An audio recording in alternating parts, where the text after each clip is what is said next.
ragazzi, benvenuti a un nuovo appuntamento live, è da tanto che non ne faccio. Oggi parleremo con Vicky dei Baby Travellandia e parleremo dei Paesi Bassi e i bambini. Quindi cosa aspettarsi da questo paese quando e se si decide di venire a vivere qui, appunto avendo dei figli piccoli per lo più. Un po' di informazioni, sono state fatte un po' di domande, la diretta comunque sarà interattiva, nel senso che abbiamo delle domande e degli argomenti preparati. Alcune domande sono arrivate nell'arco di questi giorni, ma se ne avete nel frattempo sarà bello per noi potervi rispondere in diretta. Se poi vediamo che le cose vanno veramente per le lunghe, vuol dire che organizzeremo un altro evento. Ciao a tutti, vi vedo collegati. Ciao Sara, vedo che ci siete anche voi, che bello, sono contenta. E vedo appunto tanta altra gente, ma soprattutto vedo anche Vicky. Quindi adesso vediamo un po' di aggiungerla alla live chat. Non lo faccio tipo da una vita e quindi adesso devo ricordarmi come si fa. Ecco qua, invito, Ancheli ha messo una sua presentazione, eccola qui, in cui ci raccontava un po' chi è. Ciao Vicky! Ciao a tutti. Ciao! Come stai? Bene, di corsa. Come sempre. Vabbè, del resto, una mamma con due figli, quindi perfetto.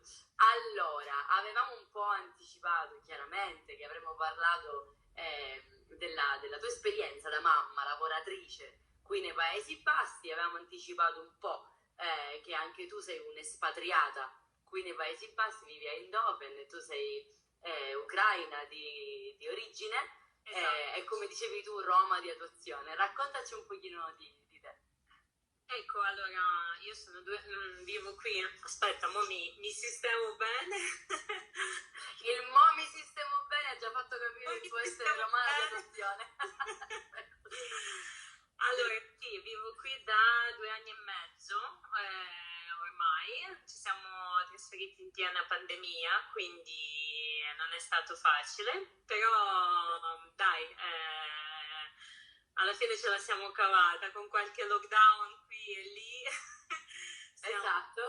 Siamo qui, quindi ecco sì, abbiamo vissuto a Roma, io ho vissuto 20 anni, invece mio marito è proprio di Roma. E io ho studiato, ho lavorato sempre a Roma, quindi è proprio una mia città di cuore. Sei romana dentro, bene. Sì. Ottimo. E quindi vi siete trasferiti 2 anni e mezzo fa, vabbè, chiaramente in piena pandemia, quindi sicuramente questo ha limitato qualcosa, però ecco, se siete ancora qui vuol dire che magari ha portato anche qualcosa di buono in questo paese. Ecco, vedo che c'è Veronica di The Diacono Family che ci saluta, ciao Vero. E quindi sì, e allora tu hai due figlie, 2 bambine di 2 età diverse. Quanti Esatto. anni hanno?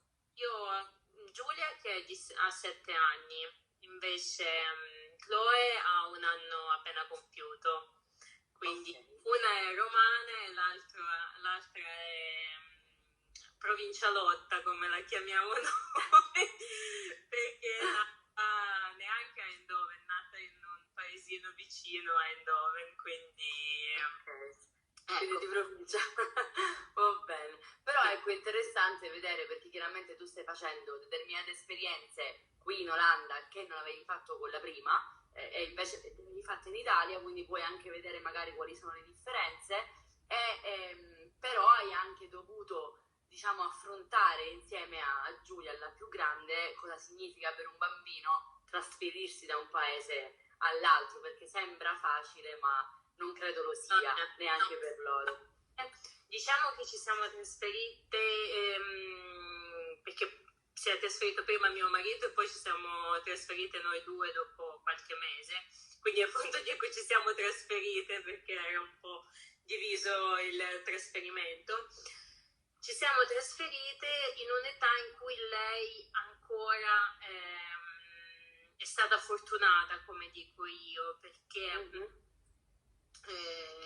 è andata subito a scuola, ci siamo trasferiti a giugno, lei a inizio di settembre ha iniziato la scuola e aveva quasi 5 anni, quindi era un gruppo, perché qui, per chi non lo sa, in Olanda c'è il sistema dei gruppi scolastici, loro iniziano dal gruppo 1 fino al gruppo 8 che diciamo include sia scuola elementare che scuola media.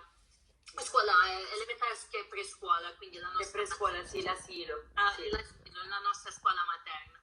Quindi iniziano dal gruppo 1 e finiscono con gruppo 8, da lì si comincia l'istruzione, diciamo, secondaria. E per fare un riassunto, perché sì, tra l'altro magari sul blog c'è un articolo dedicato a come è la suddivisione della scuola, quindi poi magari nel dettaglio, magari dopo la diretta vi metto il link nelle storie. Però sì, ecco, la cosa importante è che qui la scuola, diciamo, comincia a 4 anni. Quando i bambini compiono, proprio il giorno in cui compiono 4 anni, vanno a scuola. E quindi Giulia si è trovata proprio comunque a cominciare alla stessa età degli altri. Esatto, quindi come dicevi tu, quindi non importa in che periodo dell'anno siamo, a 4 anni, che sia gennaio, febbraio, marzo, il bambino inizia la scuola, quindi anche in mezzo all'anno scolastico.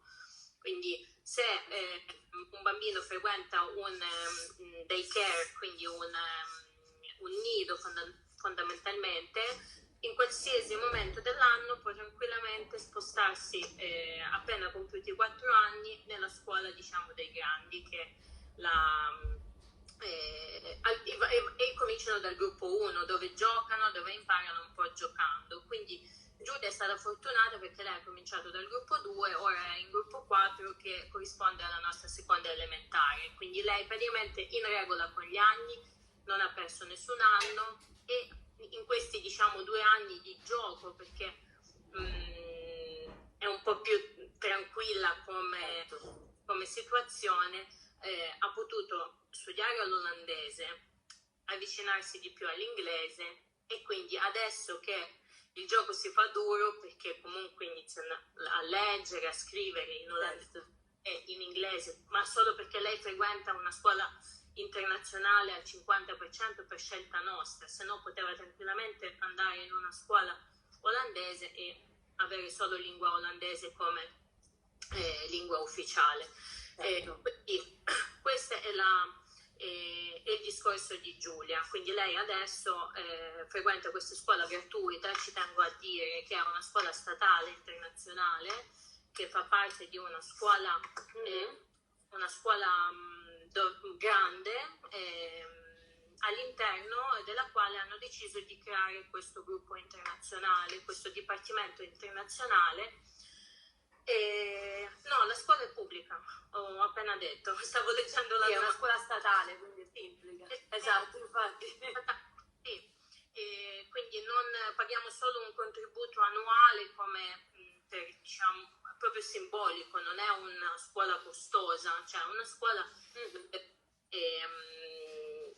anche quasi mi sembra giusto dargli questo contributo, perché noi non compriamo libri, non compriamo quaderni, non compriamo le penne, non compriamo nulla, cioè lei va solo con il pranzo a scuola, quindi questo, cioè, lasciatevelo dire. Questa è una grossa differenza con l'Italia, per esempio. Infatti lei adesso Tania dice wow, internazionale statale è un'ottima cosa, e come dicevamo, anche se è scuola statale, appunto, non è previsto che i genitori comprano libri, quaderni, eccetera, eccetera, ma si ritrovano tutto là.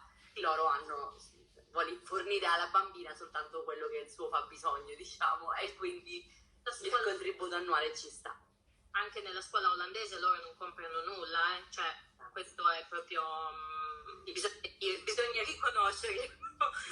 È importante perché chiaramente aiuta i genitori comunque, no, a farsi i loro calcoli, diciamo, quando si trasferiscono, ma è un grande supporto, credo, che va avanti a prescindere.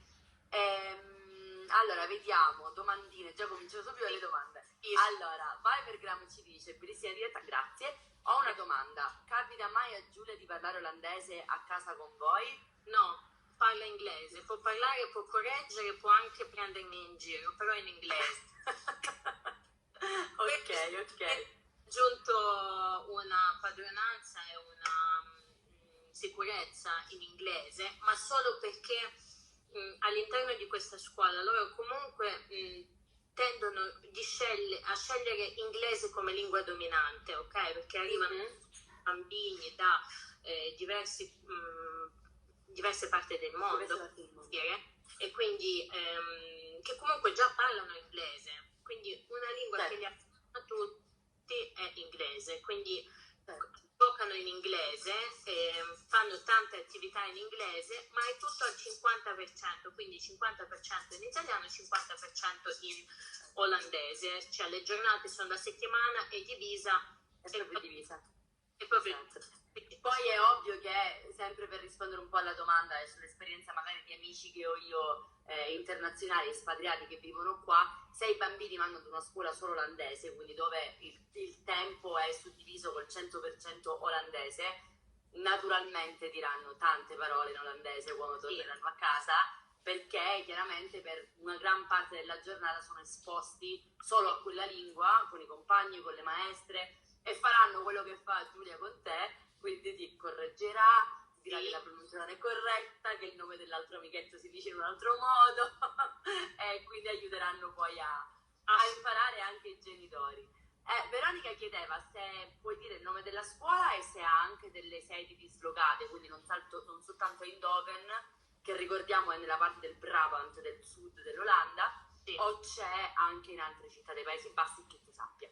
Allora, non lo so sinceramente, sicuramente sì, si chiama Salto International School e qui a Eindhoven ne abbiamo 2 sedi, quindi magari una ricerca che posso fare, chi è interessato ve lo faccio sapere, anche mi può scrivere o dico a te e tu puoi fare magari un bel post. Certo, lo possiamo sempre aggiungere, o poi io salvo la diretta, magari lo mettiamo nei commenti. Assolutamente sì. E quindi ecco, sicuramente già quello che abbiamo detto è un grande aiuto che lo Stato fondamentalmente dà ai genitori, il fatto di non dover occuparsi di comprare nulla, dove appunto, per fare sempre il paragone con l'Italia, a Roma, come ci dice Guidania, bisogna magari anche portare carte igieniche e le risme di carta in certe situazioni. In che altro modo i Paesi Bassi aiutano le famiglie con bambini, se lo fanno? Sì, allora, Paesi Bassi danno un contributo, una sorta di assegno familiare a tutti i bambini, quindi indipendentemente dal reddito. La cifra cambia in base all'età del bambino, quindi ci sono 3 fasce, 0, 6, 6, 12, 12, 18, quindi ogni trimestre danno una somma a bambino che in circa, diciamo così, tra i 250 e 350 euro trimestrali. Quindi questo è un contributo che cresce, quindi hai 3 fasce. Cresce col bambino. Cresce con bambino, esatto. Questo lo danno a tutti, indipendentemente dal reddito e da situazione economica. Sì, economica personale, insomma, è proprio una questione di essere famiglia, di supporto alla famiglia a prescindere. È una cifra che loro danno e neanche glieli chiedi, cioè nel momento in cui ci si registra con il BSN, che è il codice fiscale olandese, praticamente entri in sistema, quindi a un certo punto ti arriva la lettera e ti dice ti diamo questi soldi, e tu ti dici li prendiamo. Wow, meglio di che bella lettera, cioè la lettera che tutti vorrebbero dire, ciao, ti scrivo perché devo darti dei soldi. E dici, ok, va bene. Grazie, ok. Grazie. Perfetto. Immagino che quando si fa il BSN, in automatico fate anche il BSN del bambino, giusto? Dei bambini, se sono comunque minori. Sì. Esatto, e tra l'altro questa è una cosa che magari non avevamo accennato prima quando parlavamo offline, però mi viene in mente, perché noi sappiamo che l'assicurazione sanitaria nei Paesi Bassi è privata ed è chiaramente nominale, quindi bisogna pagare un tot al mese, però i bambini No, non sono paga. inclusi nell'assicurazione dei genitori, giusto? Sì, esatto. Bambino prende ovviamente, allora diciamo che la sanità in Olanda, apri e chiudi parentesi, è privata, quindi tutti nel momento in cui si registrano hanno bisogno di un'assicurazione, devono stipularla, e anche se si iscrivono al comune, diciamo dopo 3 mesi, dovranno pagare anche gli arretrati per l'assicurazione. Esatto. Quindi questa è una apri e chiudi parentesi. Il bambino, anche le assicurazioni vanno in base al pacchetto che tu scegli. Il bambino prende il pacchetto migliore tra i 2 genitori, quindi se i genitori hanno un'assicurazione un po' più migliore a livello economico e l'altro è base, il bambino prende quella migliore comunque, però non paga niente, non pagano neanche il dentista, quindi è importante da dire anche questo. Quindi tutti i check che si fanno per i denti qui sono molto ben organizzati da questo punto di vista, almeno io mi sono trovata bene, perché facciamo check periodici indipendentemente dal bisogno, quindi li avvicinano, diciamo, tra virgolette, alla poltrona per non fargli avere neanche paura, quindi loro ci vanno quasi volentieri, capito? Quindi questa è una cosa che mi piace tanto, perché soprattutto nella sanità olandese, che insomma non è che sia la migliore. Esatto. Questa è una bella cosa, insomma, da sottolineare. Ok. Esatto, quindi tranquillamente noi la portiamo, Giulia va ogni 6 mesi e loro fanno questo check, poi paga tutto il genitore, nel senso è talmente costoso che comunque da qualche parte. Allora, l'assicurazione, vediamo una domanda individualmente. Sì, chiedo se è privata e quanto costa la base mensile. Sì, è privata, perché qui non esiste, diciamo, il sistema nazionale pubblico come ce l'abbiamo in Italia. Si fa tramite agenzie, quindi effettivamente ci sono varie compagnie assicurative che puoi scegliere, più o meno comunque costano tutte la stessa cifra, cambia un po' in base a cosa ci metti, appunto se ci metti il dentista per gli adulti, o se ci metti il fisioterapista, insomma cose extra dalla base. La base ad oggi siamo sui 130, 150 euro al mese. Qualcosa, sì, quello. Sì. Scusami, Vicky? A persona. A persona, sì, a persona, o nel caso, vabbè, se c'è il figlio minorenne, chiaramente il figlio va con il genitore, sì. Però sì, è per adulti, diciamo, è a persona, non è a nucleo familiare. Esatto. Quello no. Quindi in qualche modo comunque i Paesi Bassi aiutano le famiglie, abbiamo detto, con questi riscontri anche economici, col discorso delle scuole. Quando invece i bambini sono un po' più piccoli, visto che hai una bimba che è nata lì, come funziona per quanto riguarda il nido, l'asilo? Quando li si può portare? Adesso abbiamo parlato di rose e fiori, adesso veniamo la parte più tosta, alla parte più dolente, che è il nido. Allora,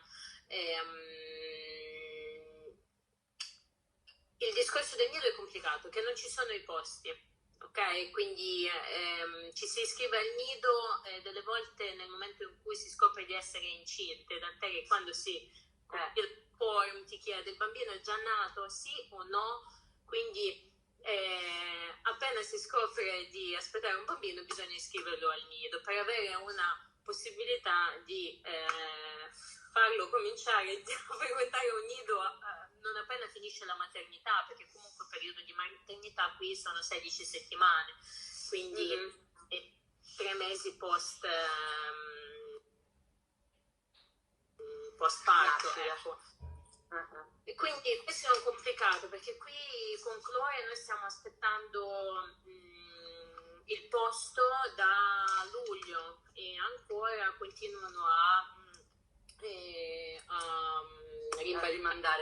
rimandarmi che non c'è posto, eccetera eccetera. Quindi adesso l'ho iscritta in un altro, ma poi questi mi hanno scritto di non avere un posto per Chloe nei prossimi 12 mesi, capito? Cioè, uno se volesse accettare un full time, un lavoro di 40 ore, non lo può fare perché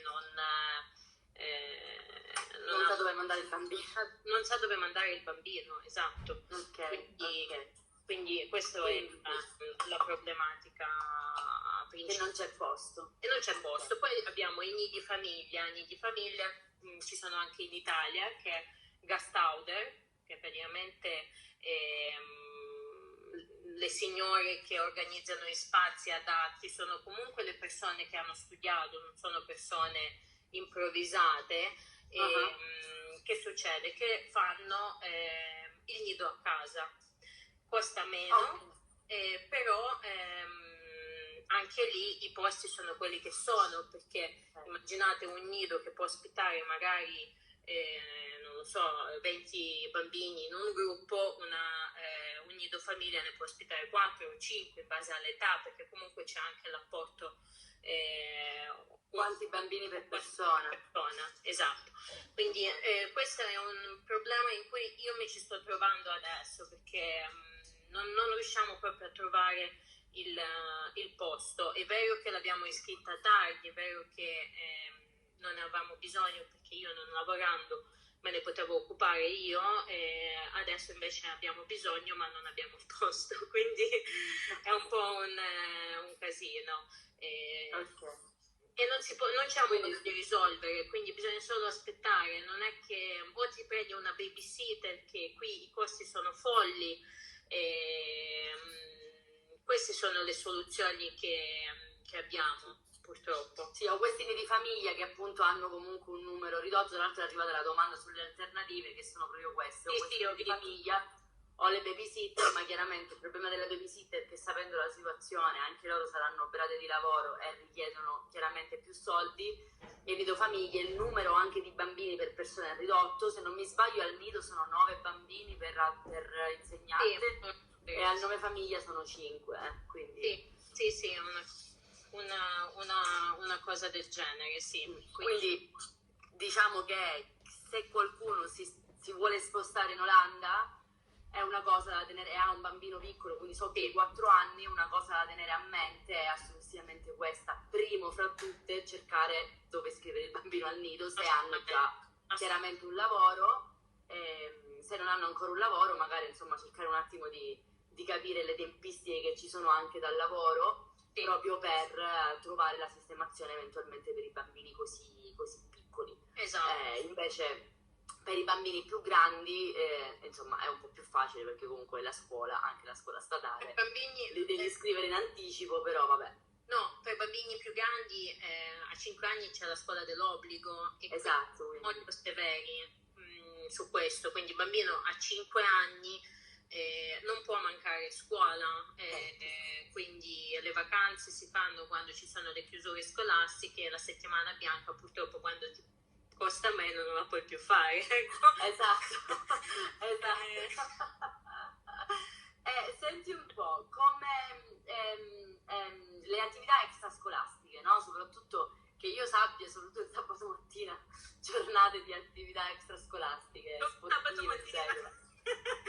Ma beata no, vabbè, non lo so, io questo è quello che sento. No, sto scherzando. Come funziona con le attività extrascolastiche? Allora, attività extrascolastiche molto bene, ce n'è veramente di tutti i gusti, ed è molto carino anche il modo in cui avvicinano i bambini allo sport, quindi 2 volte all'anno la nostra scuola, ma credo che sia perché è una brochure di Eindhoven, quindi credo che nelle scuole di Eindhoven, ma io credo che per come sono fatti olandesi anche ovunque, consegnano un libricino con l'elenco di tutte le attività extrascolastiche.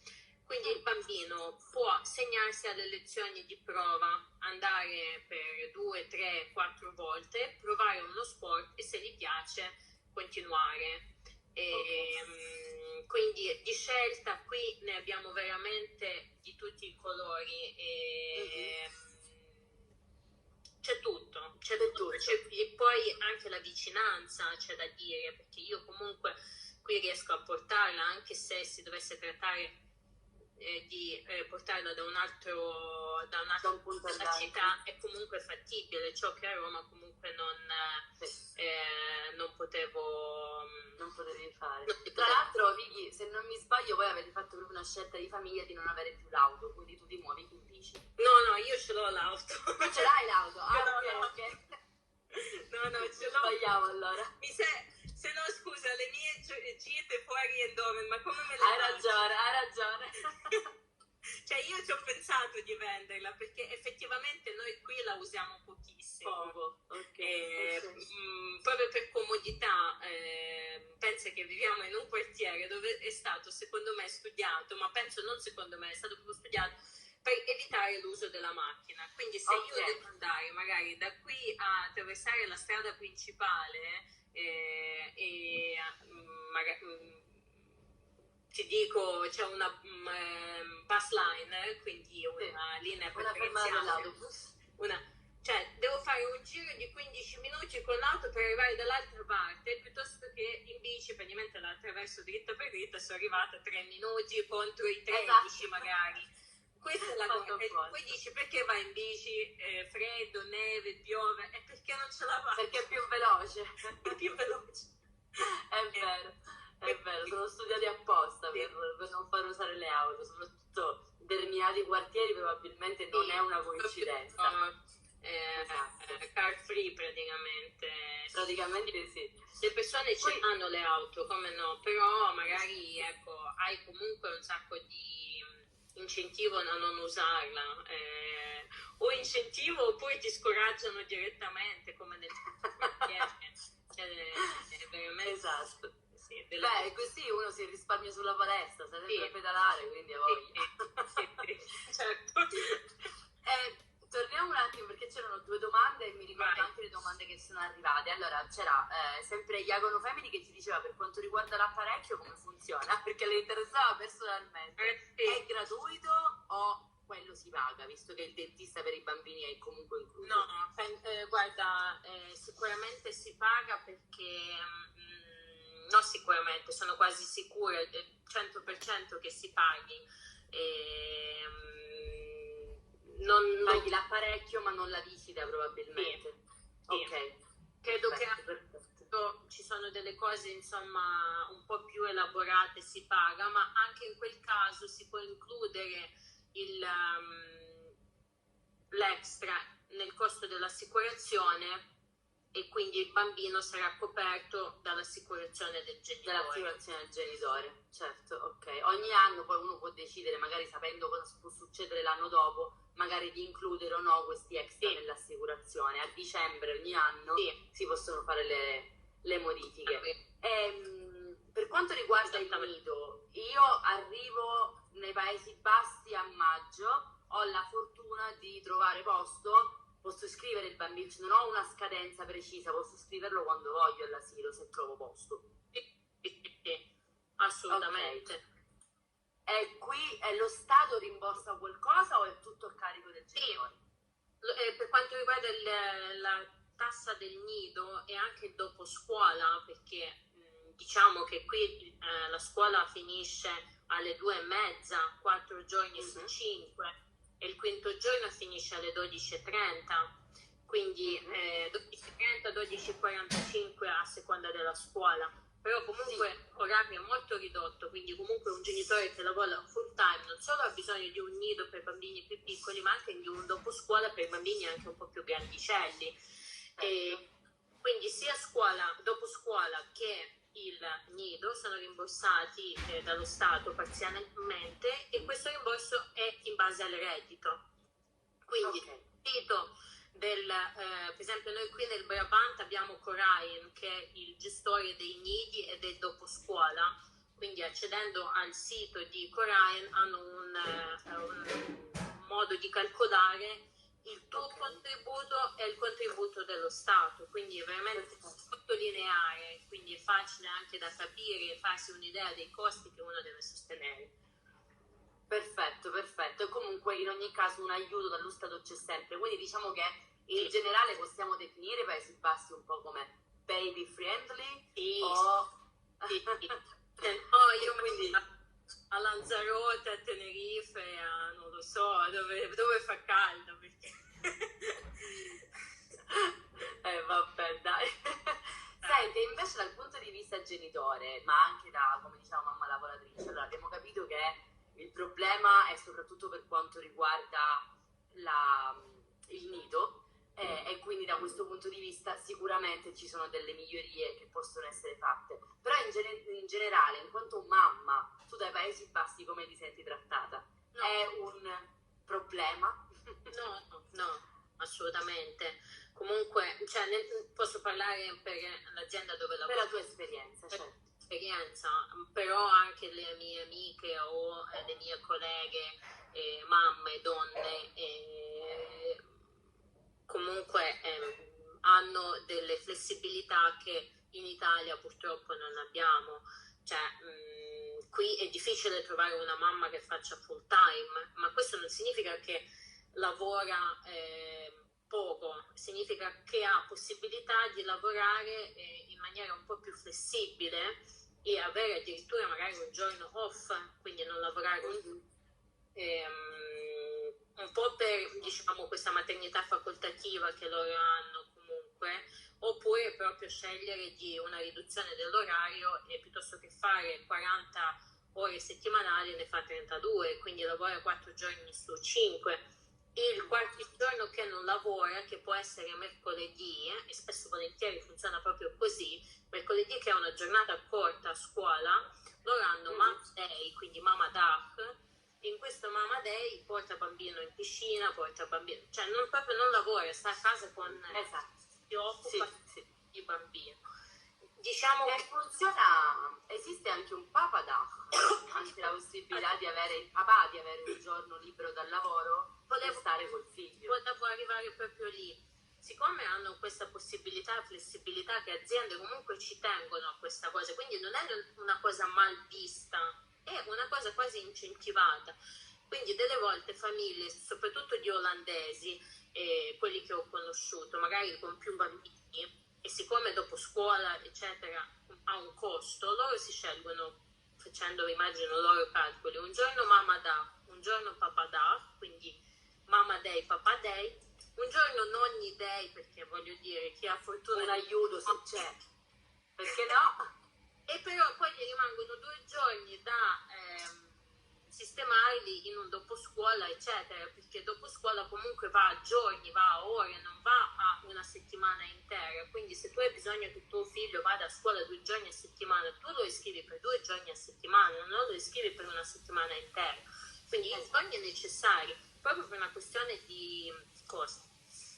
Esatto, quindi sì, il dopo scuola può essere, anche l'asilo possono essere gestiti così in base alle proprie esigenze e possibilità, e le aziende comunque sono flessibili, e questa è sicuramente una buona cosa. Anche lì è molto importante sapere che non è visto male da parte di una madre, di un padre o di un genitore di chiedere questo Papa Day o questo Mamma Day, insomma come lo vogliamo chiamare, affinché si possano prendere cura dei propri figli, ma è una cosa normale. Io lo so proprio perché gli amici miei olandesi che hanno figli lo fanno. Un giorno c'è la mamma a casa, un giorno c'è il papà a casa, nel loro caso, e gli altri giorni i bambini vanno alla scuola, insomma all'asilo, sono tutti e due piccolini ancora, però ecco loro sono organizzati così, e quindi ottimo. Una domanda, il discorso rimborso vale anche per il nido famiglia? Sì, certo, vale anche per il nido famiglia, cioè vale per tutto. Sì, perché sono istituzioni, non sono cose arrangiate, cioè non sono io che ti dico ciao se vuoi ti tengo il figlio, sono proprio cose che esistono, istituzionali, e quindi chiaramente fanno lo Stato, esattamente, se ne occupa. Esatto. Esattamente. Come vita da mamma, come vita da genitori, espatriati soprattutto, è difficile entrare in contatto con altri genitori, socializzare. Com'è perché vai, tranquilla, spostati pure. Mi dovevo spostare per una questione di tranquilla. Il bello della diretta. Allora, per una questione scusami, rifammi la domanda. Era su quest'altro una questione sociale, no? Io immagino genitori espatriati, cioè io arrivo, ho figli, sono in una famiglia, stiamo cercando lavoro e tutto. La mentalità, quello che tu ovviamente riscontrato? Poi tu sei in una scuola internazionale con Giulia, quindi magari forse è un po' più facile, non lo so. È facilitato, diciamo, il rapporto anche tra i genitori dei bambini, che adesso ci si invita alle merendine, alle festicciole, come funziona la vita sociale anche di un genitore? Diciamo così, inizialmente per noi è stato traumatico perché noi ci siamo trasferiti in piena pandemia, quindi c'era gente che non voleva vedere nessuno, eccetera. Poi sicuramente la questione è soggettiva, perché per esempio io proprio rompo le scatole alla gente. A me piace la chiacchiera, quindi infatti inizialmente per me era un po' difficile, perché tu vai in un altro paese, va bene, olandese non lo parli, inglese te la cavi, un po' inizia a cavartela, no?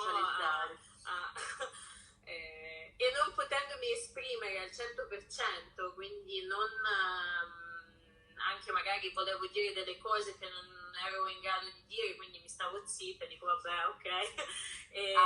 Quindi questo inizialmente è stato difficile. Poi quando le misure hanno un po', quindi ti direi dopo un anno che abbiamo più ripreso la vita sociale, quindi abbiamo iniziato a vedere più bambini, più persone, quindi le persone non avevano più paura di ospitare un bambino per un gioco a casa, allora è andato meglio, quindi anche abbiamo fatto più amicizie, hanno un sacco di giochi che organizzano sempre, hanno questi play date a casa, delle volte non si riesce a starne appresso, si mettono d'accordo i bambini a scuola e poi magari ti viene e ti guarda e può venire a casa mia, no? Giustamente. Però d'altronde fa parte del gioco, eppure è bello così che comunque si possa fare in questo modo. Ecco. Quindi diciamo che in questo funziona tutto il mondo è paese, sì, fanno amicizia e poi i genitori di conseguenza magari hanno l'occasione per conoscere. Esatto, diciamo che i bambini che l'ho detto tante volte, e anche a Roma mi è capitato più di una volta che le amicizie sono nate grazie ai bambini. Vero Margherita, vedo che mi vedi. Amici di la mia amica qua che arrivano. E quindi sì, diciamo che i bambini fanno nascere queste amicizie, quindi adesso va molto meglio. Poi con olandesi è un po' più difficile, perché appunto perché Giulia va in una scuola internazionale, che poi la scuola è un edificio unico, quindi non è che hanno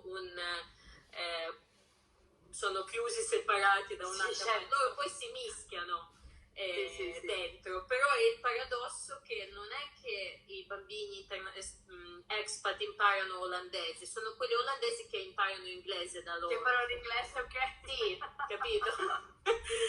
Però comunque sono tutti super friendly. Poi Eindhoven è una città molto internazionale, quindi si presta anche agli expat, cioè la commessa ti può chiedere scusa, ti approccia in olandese, poi capisce che tu non ci sei, ti dice scusa, no? Cioè non dovrebbero neanche. Si scusano pure. Ti scusano pure, che, voglio dire, stai nel paese tuo, parli la lingua tua, ti devi pure scusare. E ti devi pure scusare, esatto.